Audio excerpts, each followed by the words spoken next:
Cedar Riverside neighborhood history, people, and culture. This documentary was funded by Cedar Riverside NRP. Cedar Riverside, also known as the West Bank, is a global village in the middle of the Twin Cities and is the most culturally diverse neighborhood in the state. 45% of the residents were born in another country. The diversity abounds in the housing stock as well, from high-rise condos and apartments to single-family homes. Cedar and Riverside Avenues offer many independent ethnic restaurants, groceries, specialty stores, international malls, and theaters that draw residents and visitors alike. The neighborhood, which includes University Performance and Visual Arts School, as well as its law school. Downtown Minneapolis is just a 5-minute ride on the Hiawatha Light Rail. There's a stop in the neighborhood at 613 15th Avenue. Bus routes and bike paths also connect to both downtown, and numerous bike and walking trails provide easy access to the National Mississippi River Gorge Park and Recreation Area.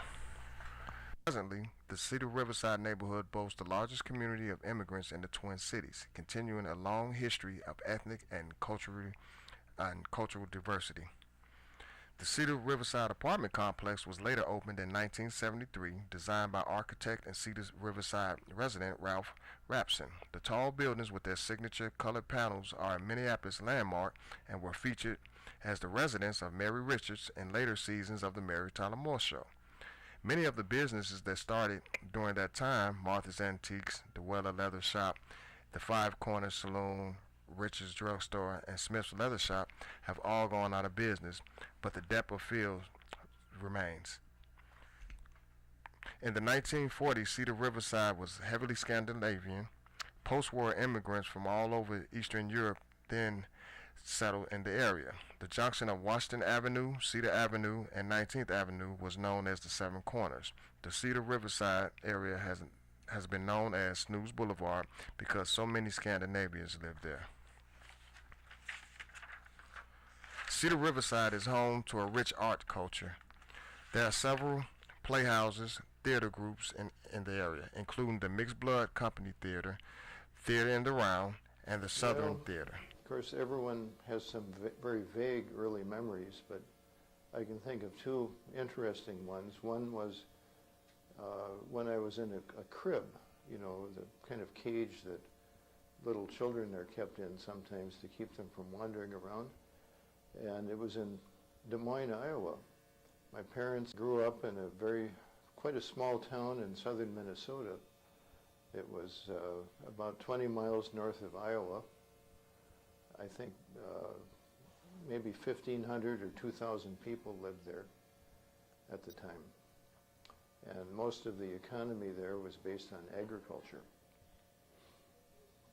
Down there with me, and they were having a very serious conversation in the next room with my uncle, who was a Navy recruiter.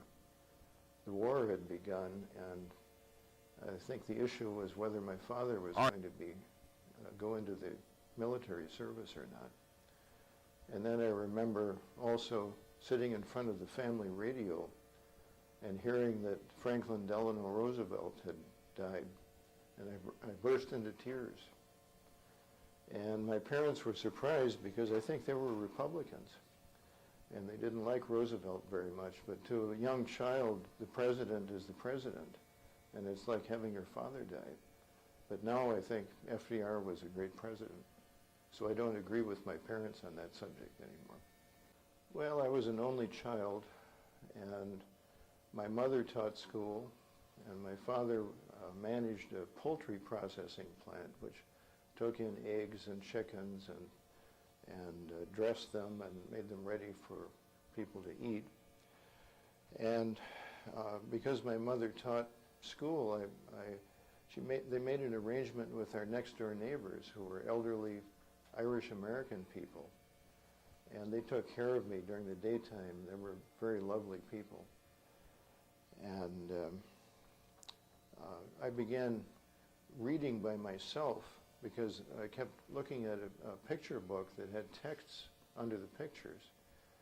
And after a while, my mother noticed that I was starting to read these, and so she said, well, we'd better do the right thing, and so she taught me the phonetics of the alphabet, and then I started reading a lot even before I was in school. Well, sometimes my parents would drive to Minneapolis, which was about 120 miles, to go shopping or do other things like that. And I would come along, and I remember seeing streetcars on the streets at that time, on tracks.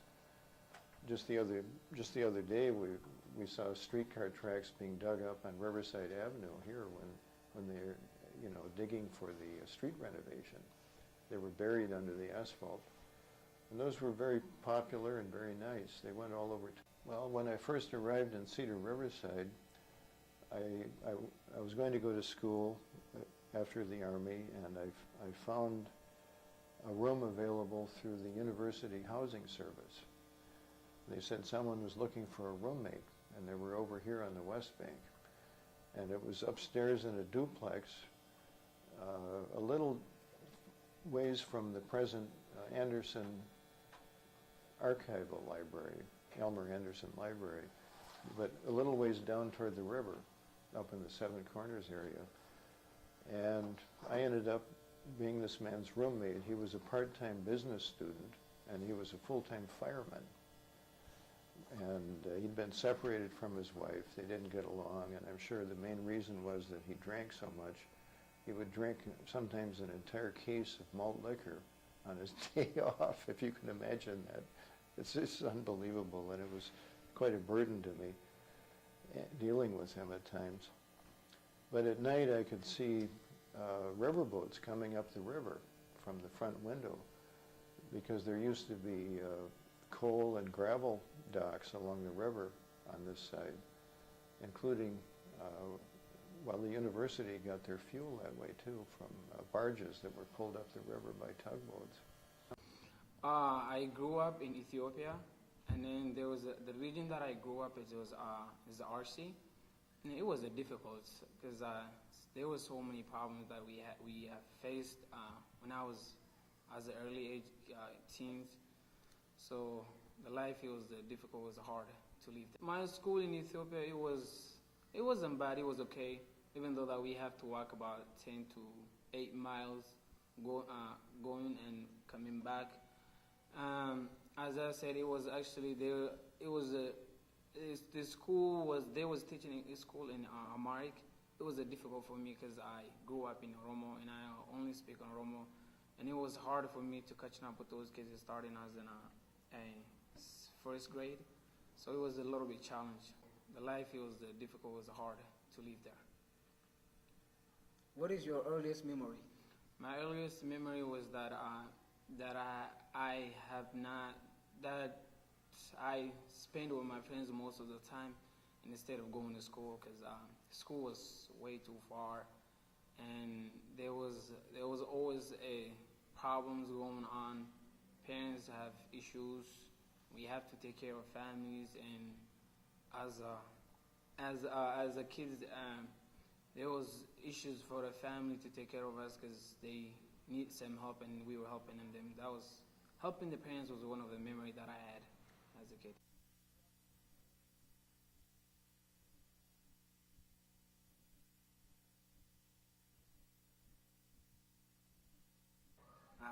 My earliest memory in Ethiopia was when I couldn't get into school until I turned 5 years old.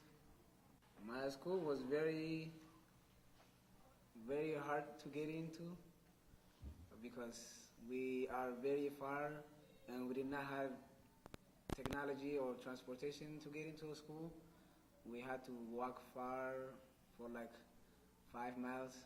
Well, I left Ethiopia in 2006, and the reason why I left was kind of distraction between the civil war and something going on.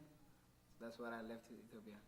Well, I went to Kenya, Nairobi, because I think that was the reason, like, when you go from your country and you go to Kenya and you have a more chance than staying in Ethiopia to get to America. I came to Minneapolis, Minnesota.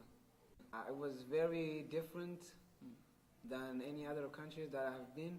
I arrived in Minnesota in October 12th, 2009. My connection to Cedar Riverside is very growing since then, and I think it's nice. There are so many different people, minorities.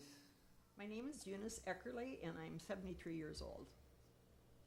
Tell me about the earlier years of your life and what was it like?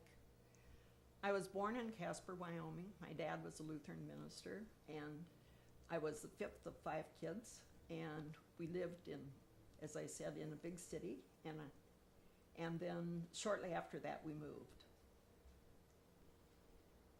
Tell me about what was it like living in Nebraska?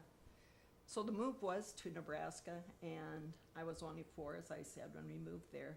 And it was very different to live out in the country, but everybody pretty much did the same thing. So I wasn't singled out as a pastor's kid. Sometimes they say pastor's kids, what is it like? But we all were pretty much the same, and I really learned how living in a rural community was a good thing because people really cared about each other there. So it was kind of my first experience in learning about community, and kind of the West Bank kind of reminds me of that. What did you do after high school? After high school, I went to a church school in Kansas, and we couldn't have women pastors at that time to lead the church. So I decided to be a church secretary so I could help out in the church. And it was a business college, so I learned shorthand and typing and all those things to be a secretary. Tell me about what was it like living in Nebraska? Well, it was different than living in the city. It was, for one thing, the roads were really bad out there, and so whenever it would rain, we would have muddy roads. But the important part of it probably was that what I really realized that people really cared about each other. If there was a death or something, people would bring food over, and if there was a wedding, there was always a big celebration. In fact, my dad and our whole family always got invited over, which was very fun. So it was a lot of good traditions that were established there, and the kids would play together. The men would actually play cards sometimes together, and the women were in the kitchen doing things, and the kids would be playing. So we always thought it was pretty fun to go somewhere. And in a way, that reminds me of the community here at the West Bank, because I see people caring about each other, and men together and women together and kids playing together. Well, it was different than Brainerd. Brainerd had a lot of lakes and everything, and it was a much smaller town. So Minneapolis was a pretty big city, and there was tall buildings, many tall buildings. Actually, in the early 70s, there was still a lot of construction happening during that time. So that's kind of, and actually we first moved to New Brighton, and that was out in the country, and I didn't drive a car, so, and there weren't buses into the city. So it was a ways back and forth. So I actually was anxious to get into the city. And that all really worked out well for me because, as I said, I had this job at the Urban Coalition, and that was about diversity.